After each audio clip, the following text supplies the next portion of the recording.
Again, you're muted. Well, apologies.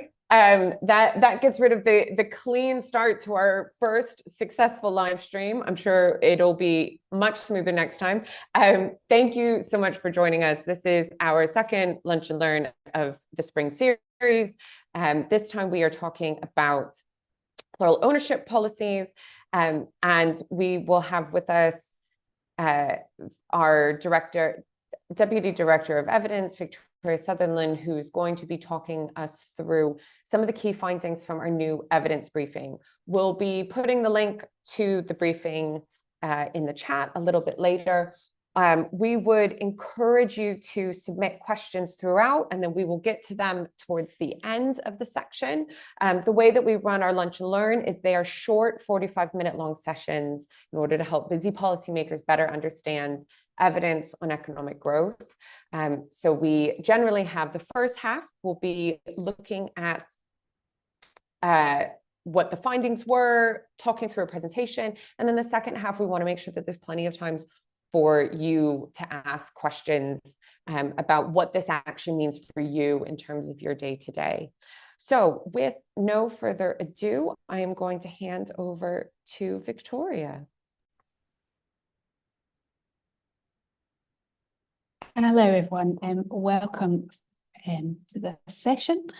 I'm just going to share my screen.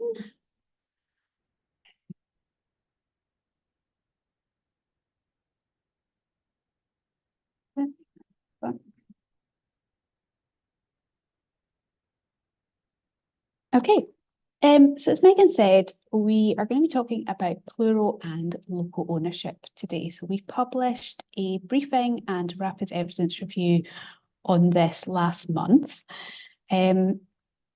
So let's start with some definitions. Plural ownership is one that I think is slightly hard to get your head around, in that it encompasses all sorts of different types of organisations. So it includes things like cooperatives, social enterprises, municipal enterprises, and more. And I suppose the thing that is common about all of these organisations is that they don't run as a traditional business. So a business is normally set up to deliver a good or service, and their primary motive is to generate profit. Co-ops, social enterprises, municipal enterprises often all do that, but they're often trying to do other things as well. So there might be differences in terms of ownership, in terms of what they prioritise, in terms of how they use their profits, etc. So plural ownership is really just that group that covers all of those kind of alternative types of business organisations. Local ownership is also a little bit tricky to get your head around, in that it is a business. Could you come out of sharing your screen and go back in? I don't think people can see it for some reason. Okay, I suspect most people don't know why I've stopped. Megan's flagged to me that the screen share isn't necessarily working for everyone, so I'm going to come out of the screen share and then go back into the share. So bear with me for a second.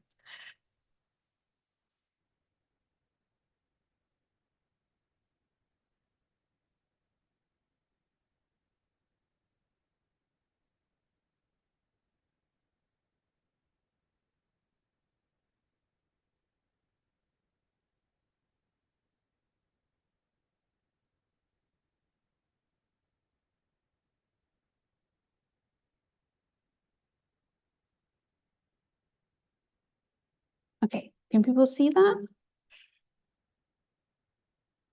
Okay, if you can't, put it in the chat, and if it's still not working, we'll find some other kind of way around that. So I think I was on local ownership. So local ownership is any business that is owned or majority owned by a local resident. So as long as the business is owned by someone who lives in your area or multiple people who live in your area, we'd kind of consider it locally owned. I think an interesting question is, why are we interested in supporting plural and local ownership? Or, why are local authorities, combined authorities, etc., often interested in this?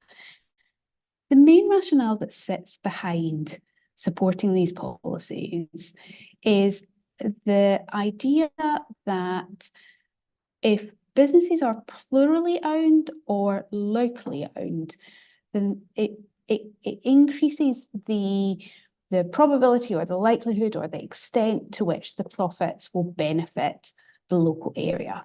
Now, that can happen either directly. So, for example, if a business is locally owned and the profits are distributed to the owners, then because those owners are living locally, they're likely to spend their money within the local area, and therefore that benefits the local economy.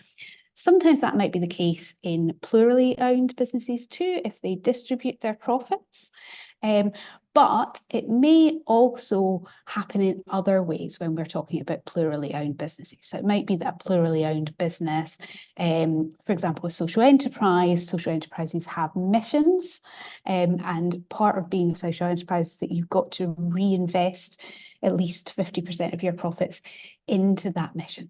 So that will benefit the area in a slightly more indirect way. There might also be differences if plurally or locally owned businesses behave in different kinds of ways. So, for example, if they behave differently in relation to employment, so who they employ, or perhaps if they're more likely to build a local supply chain, for example. So what kinds of policies might you see in terms of supporting plural and local ownership? The answer is this can be as broad as it is for kind of more traditional businesses. So you could have things around business advice, things around access to finance, around property, around skills, a whole range of different things, innovation, etc. Or another alternative is around giving preferential treatment to these firms. So, for example, some of you will know that last year we published a briefing and a rapid evidence review looking at what happens if you prioritise locally owned businesses in public procurement contracts. So, for example, when a council is letting a contract, that's another way in which you might want to support these businesses. So, one of the things that makes a What Works Centre a What Works Centre is that we tend to focus on a slightly narrower set of research than many other organisations. And in particular, what we are interested in is impact evaluations that use a counterfactual. And the reason that we do that is because that is by far the best way, the most robust way of knowing whether or not the outcomes that you're seeing are due to the intervention that you are looking at, as opposed to being due to some other kind of factor. So if you go to our website, you will see lots of evidence reviews looking at things like business advice, apprenticeships, transport investment, etc. And this is the approach that we use in all of those.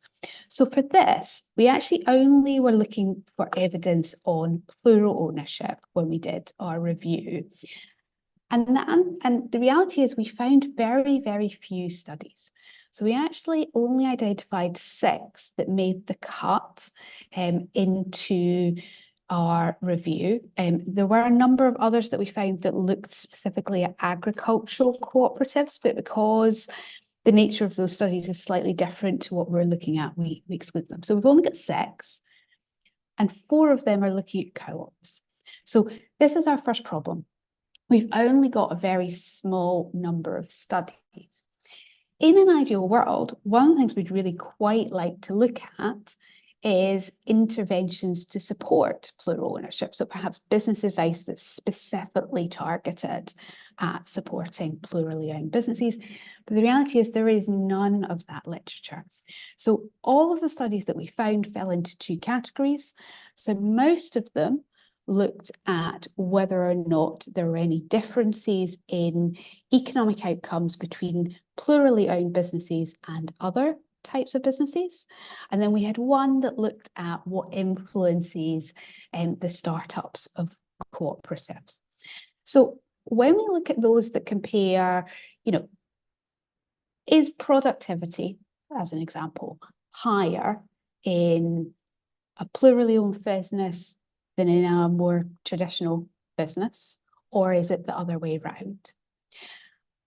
What we find is that in most of the studies, there is some difference, but it's not, there's no clear pattern. So sometimes what you find is that the plurally owned businesses are doing better and the traditional businesses are doing worse. And sometimes it's the other way around. Or sometimes it is perhaps you will see an effect in both, but it dissipates over time. So there do seem to be differences, but they're not consistent. And because we've only got 5 studies here and they look at 4 different economic outcomes, we've actually only got 1 study or 2 studies at most looking at each outcome. So because there's no clear pattern and because there's very limited evidence, there's actually not much that we can say about whether or not plurally owned businesses are better for your local economy than more traditional businesses, or indeed vice versa. The other study, as I said, looks at what influences startups across cooperatives, worker cooperatives, and private sector businesses. And there's 2 things that are really interesting in this study. And again, I should stress, it is just one study. One is that for some factors, it's the same. So the same factor affects startups for both cooperatives and private sector starts. In others, it's different. And within that, some cases are the complete opposite. So it might have a positive effect on cooperative starts, but a negative effect on private sector starts. So the fact there's just a real mess of some things influence the same way and some things influence a different way, is interesting. But the other thing that was interesting in this study is that what it actually found is that you're more likely to see cooperative starts if it's an area with GDP per capita growth, high salary levels, high qualification levels. So what that means is that actually sometimes we see plural ownership as being particularly important in more deprived areas, but because we know they're more likely to start in areas that are doing better, that suggests that actually you're going to need some form of intervention if you actually want to encourage greater kind of starts in these areas. So one of the big takeaways from this is that we don't know very much on the differences between these plural ownership businesses versus more traditional businesses. But the other big takeaway is we need lots more evaluations of this topic, because that's how we build our evidence base and are able to improve going forward. Okay, so given that we don't have much evaluation evidence, what our briefing does is it pulls together kind of 3 things, really. It pulls together what we've got from the rapid evidence review, limited as it is, the evidence from our evidence reviews on business advice and access to finance. So they were done kind of in 2016. And they cover the literature in general on business advice and access to finance. So they're not specific to local ownership or plural ownership. They're broader than that. But they give us really good insights into how this works kind of in principle and in practice. And the other thing we draw on is some kind of generic kind of economic thinking, economic logic. Okay, so I'm going to rattle through a number of different outcomes. We're going to start with employment, and employment is the one that I guess we give greatest focus to in the paper, and it's probably the one that's most complex. So when we're thinking about what the employment impacts are going to be. The place that we start is the direct effects.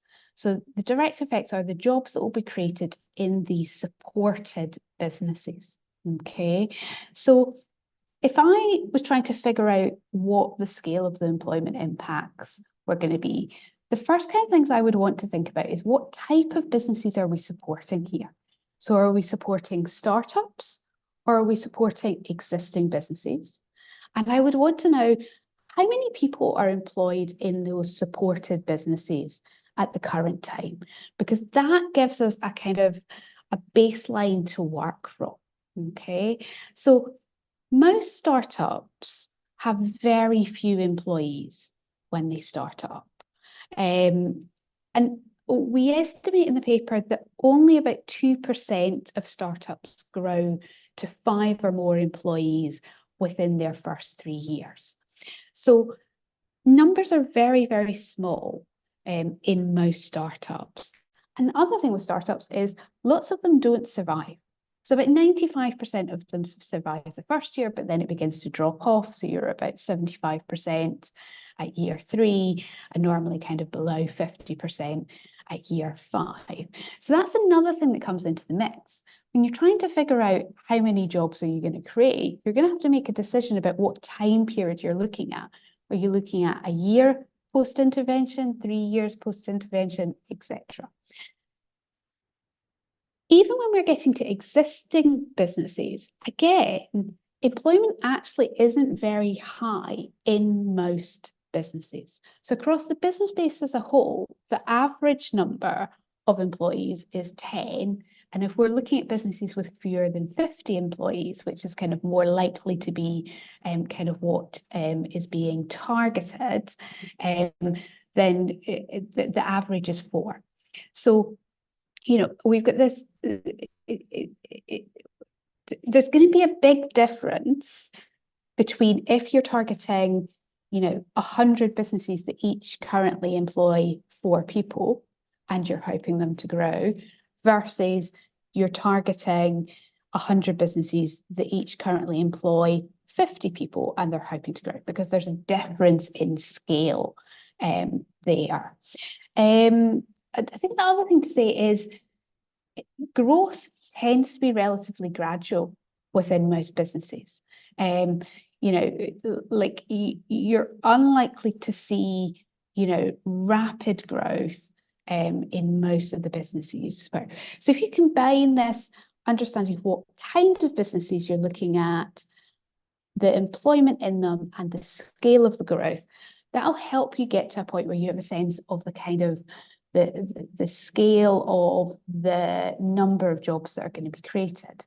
Now, I think something to bear in mind here is that not all interventions will be about growth. Sometimes interventions are about sustaining what you've already got, so preventing kind of job loss in the future, making a business perhaps more viable so that those jobs continue to exist. So if we think about those calculations, 2 things to say. Number one, they're going to be very rough estimates about how many jobs that you're going to create. But secondly, that would work for traditional businesses. That's the kinds of things that we think about for traditional business advice, access to finance, etc.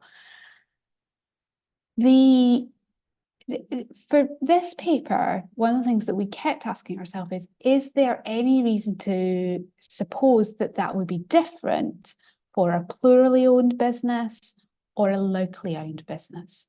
And the reality is there actually isn't any reason that those considerations wouldn't be the same considerations. And there's nothing to suggest that actually, growth rates or the proportion of startups that survive are different for plurally owned businesses or locally owned businesses compared to others.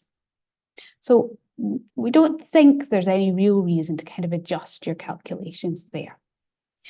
Next thing to think about on employment is displacement. So on displacement is we've supported a business and it's grown. do we think that that business has captured market share from another local business and they have in turn had to reduce employment? So that would be a scenario where we had displacement. Displacement is much more common where the business is delivering a good or service that is non-tradable, okay? And that's things like retail and hospitality. And the reality is that for plural businesses and, plurally owned businesses and locally owned businesses, they are more likely to be in those non-tradable sectors. And therefore, the chances of displacement are much higher than if, for example, we were supporting a business that produced a very unique good where the customers and the competitors were based elsewhere in the country or indeed elsewhere in the world. So actually, because we're talking about supporting plurally owned and locally owned businesses, displacement is much more of a consideration. We've talked about direct jobs. We also need to think about indirect jobs. So indirect jobs are those jobs that are created in the supply chain. So your supported business has grown and it buys more goods and services from its supply chain, or jobs created as a result of the income spent by those that are newly employed as a result of the business growing. So when we're thinking, so there are things called multipliers that allow you to calculate what these indirect jobs are. And the things that you need to think about when you're applying those kind of ratios are things like, what does your local supply chain look like? What are your commuting patterns? You know, so are the people who take the jobs going to live locally, or are they likely to be in commuters? Where do they spend that money? You know, so do they spend it locally, or do they spend it outside of the area? Because these are the things that will allow you to kind of decide whether the multiplier that you're looking to apply is perhaps a bit too high or a bit too low. Again, if we think about things like supply chains, commuting patterns, spending patterns of those employed in the supported business, there's no real reason to suppose that that would be different for a plurally owned business or a locally owned business. Okay. Next thing is about whether or not we think whether we think the jobs that are created in either the supported firm or the displaced firm are likely to be filled by local residents. So clearly, if they are filled by local residents, the local area tends to benefit more because people tend to spend money in the area that they live in. This is one of the areas where we think there is potentially a difference for plurally owned firms, and that's because plurally owned businesses can choose to approach recruitment differently. So, for example, they might choose to create employment or training opportunities for disadvantaged people from the local area. So perhaps that's young people or individuals with a disability or a health issue, etc.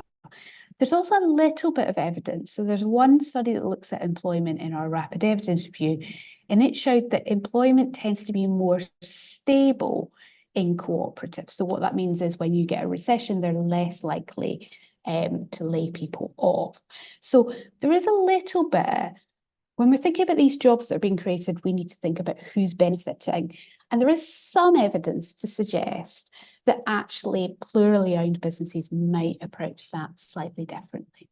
And then the very final thing I want to say on employment is that once you've done these calculations, once you've kind of thought through all of these issues, it's really important to compare the number of jobs that you think you're going to create to the overall size of the local economy.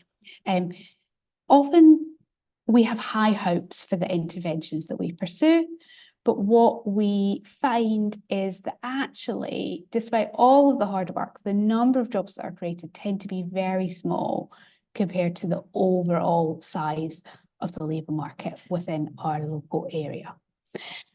Okay, a few others that would be good to kind of have a think about. So, as well as employment, we're often also interested in whether or not intervening will have an effect on wages. The general rule here is that unless you make a big impact on the number of jobs that there are within the local economy, you're unlikely to see an impact on wages. And that's because wages tend to be determined by the intersection between labour demand and labour supply. Okay, so unless you're likely to see a big shift in the demand side of that, you're unlikely to see wages change. However, there is something interesting, which is that some cooperatives and some social enterprises may choose to structure pay differently. So what you might get is you might see a little bit of difference as a result of that. So for example, if a cooperative chose to have a flatter pay structure, then clearly that benefits those that would otherwise be on the kind of lower salary bands, and it disadvantages those that would be on the higher salary bands. Now, if all of those employees live within the local area, it doesn't make any difference in aggregate to your local economy. But if, for example, the higher paid people would otherwise be in commuting, whereas the lower paid people would generally kind of live locally, that might have a little bit of difference. But again, it's very, very much going to be at the margins.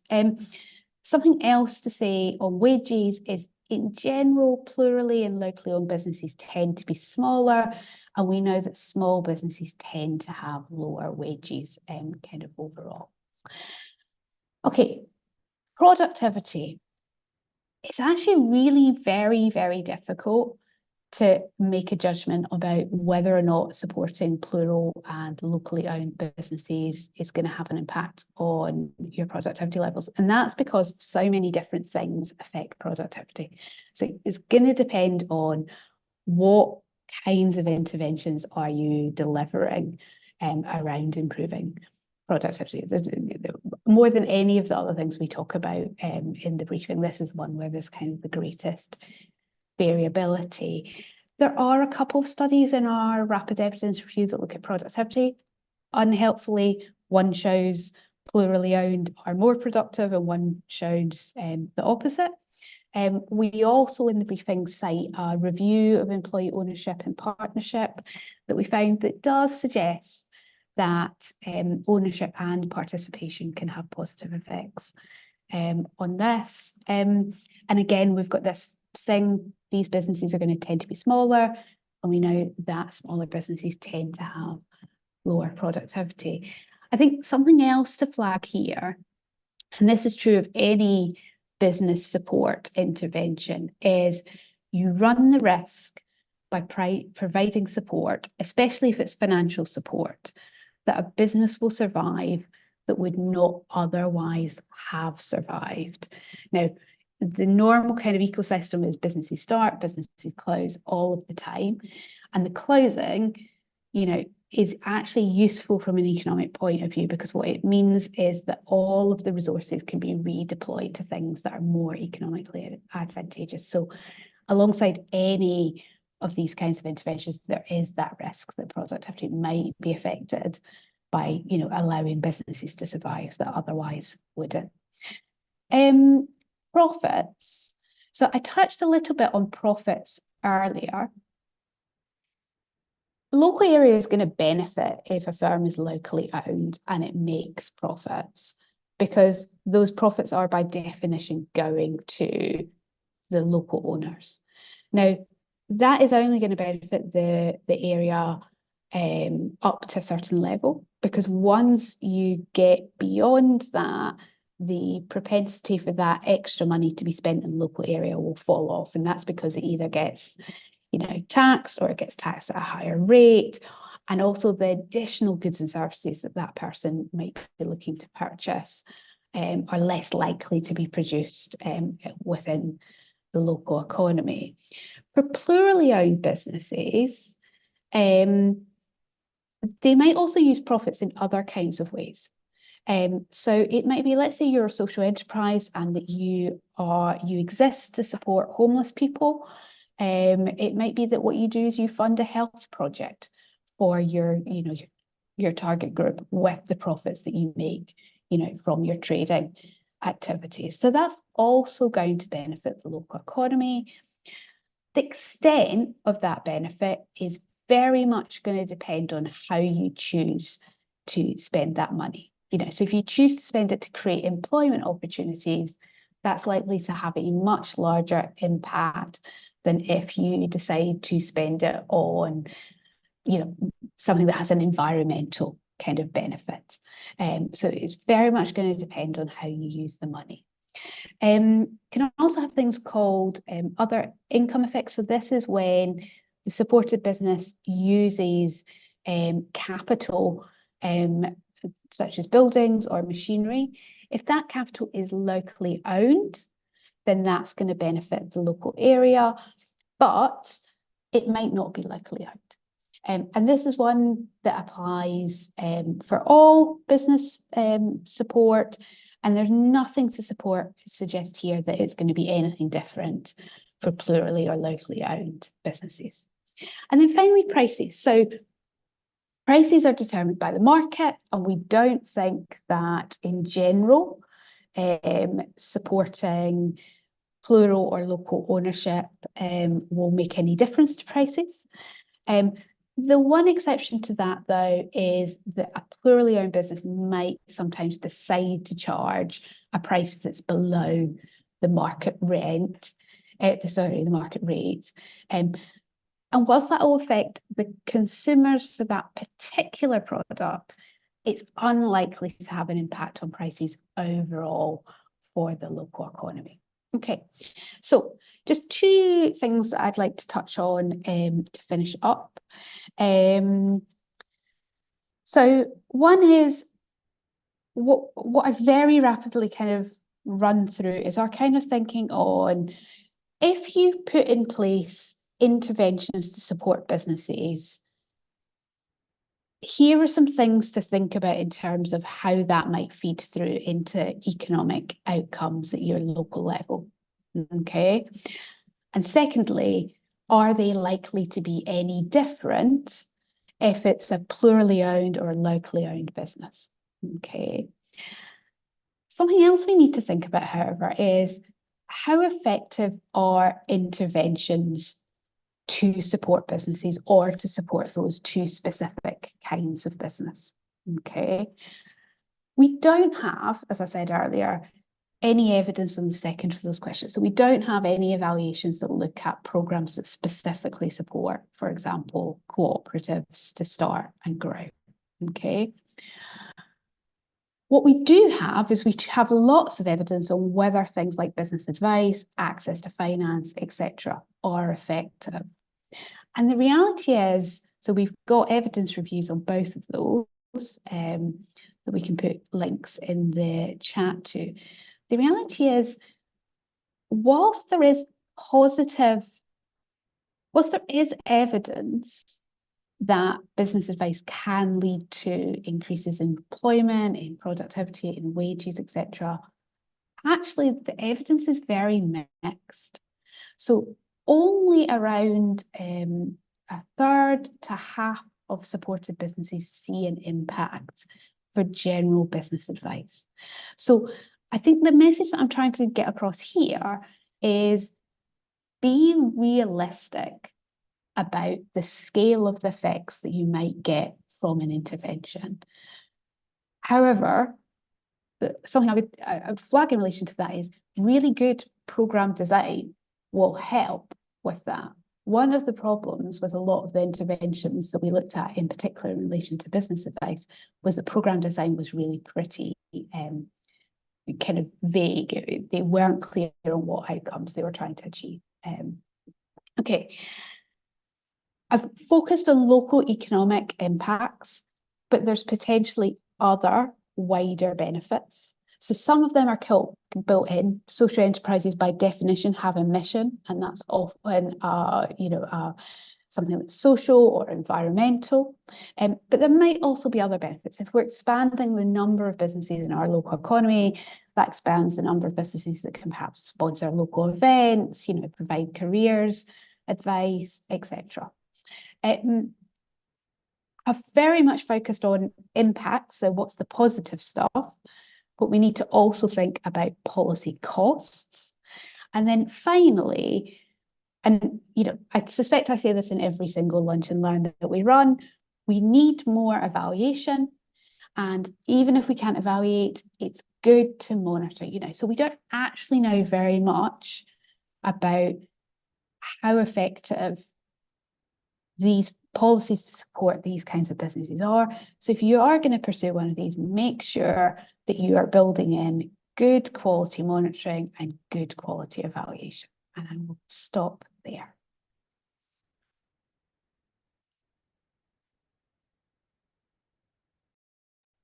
Okay. So we have a whole bunch of questions and very little time in which to answer them.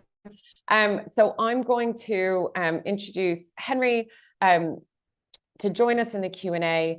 I will also put in a plug for our website where you can find the evidence review for this, as well as a bunch of the stuff that Victoria has mentioned around our other evidence reviews, employment multipliers, and things like that. But really quickly moving on to the questions. The first one that came through was about whether there's whether we can learn anything by comparing places that have a lot of cooperatives.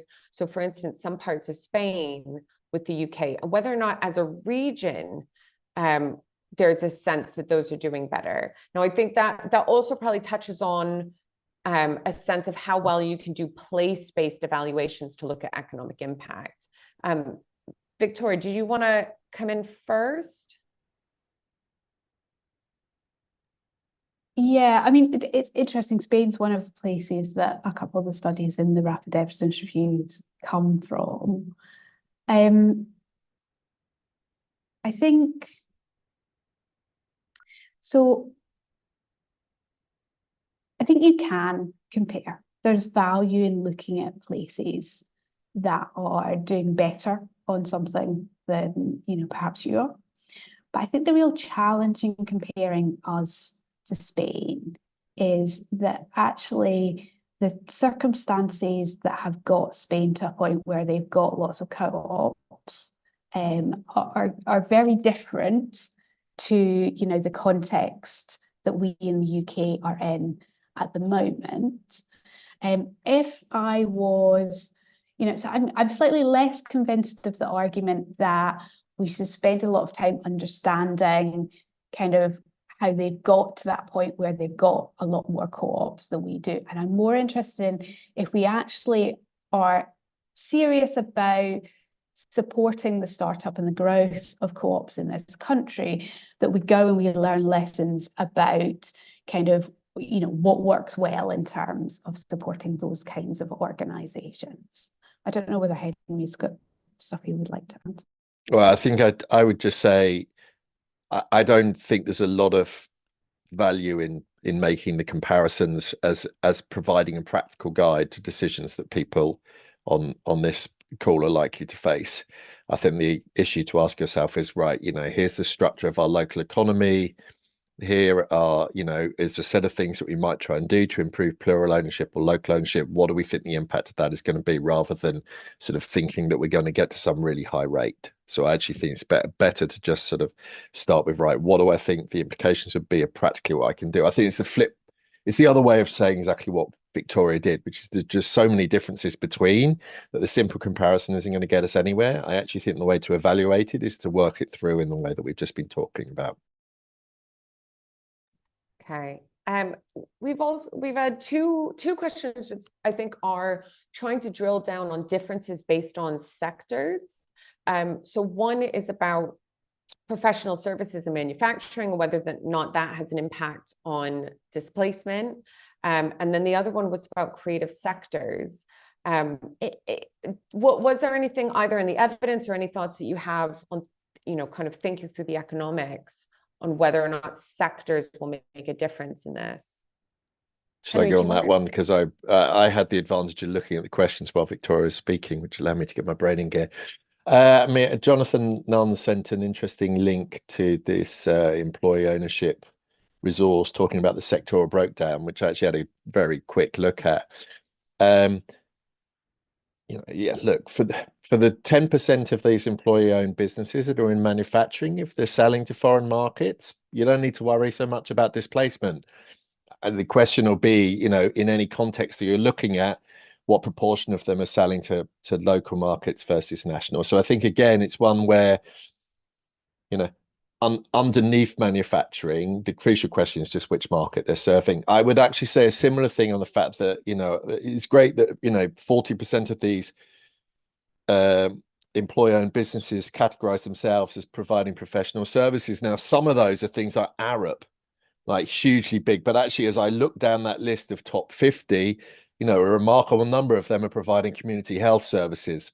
Those by their very nature tend to be servicing local markets, and you're looking at displacement. So again, I think it's I think it's the right question. I just don't think giving a blanket answer is, there's a flag when they're doing the kind of things that we think are predisposed towards serving local markets. And that's really the way to think about it. And that's, the sectors are a crude way of getting into that, right? So I actually think, have a look at the sectors. That's a good first pass. And then underneath that, all right, then really start to ask yourselves, right, what are my businesses that are serving this doing? Creative industries be exactly the same. If you come to London, and you're talking about theatres and others that are serving, international tourist markets, etc., maybe there's not a lot of displacement. If we're talking about creative industries where we're talking about, smaller community-run things that are clearly serving their local market, again, let's be careful what we're saying here. There could still be value in supporting those. But I think we're just saying, all right, but we've got to really be careful about whether supporting particular individual enterprises and seeing growth there ends up displacing other things that are also providing sort of valuable creative industry space. So I think they're good questions. The services is the crude way into it. For people on the call, the next step is to say, right, what do I really know from my knowledge of my local economy about whether or not these firms are likely to be serving local, national, or international markets? And that's the way to get into it. Okay, great. So we do have a recent piece on tradable and non-tradable sectors. We also have a piece on displacement. We have evidence reviews on access to finance and business advice, which Victoria mentioned before, as well as this new piece on plural ownership. It's all on our website.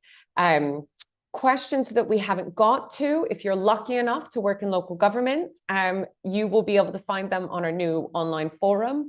So that's just for people working in local government, economic development teams. We are on khub.net. So you can search that for local economic growth, and our group, we've only just started it. More details are going to be sent out through our mailing list next week. Our next Lunch and Learn is on Election Day, the 2nd of May.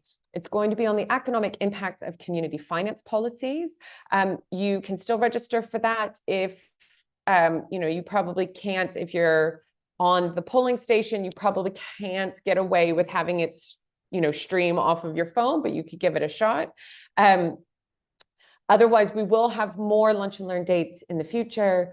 If you're not already on our mailing list, please join. That's the best way to find out about these events, our training, and new resources that we have on our website. You will be able to watch this again on YouTube. If there's any of the questions or points that you want to come back to, and you've already been sent the slides. So thank you so much for your time, and we hope to see you at another session. Thanks very much.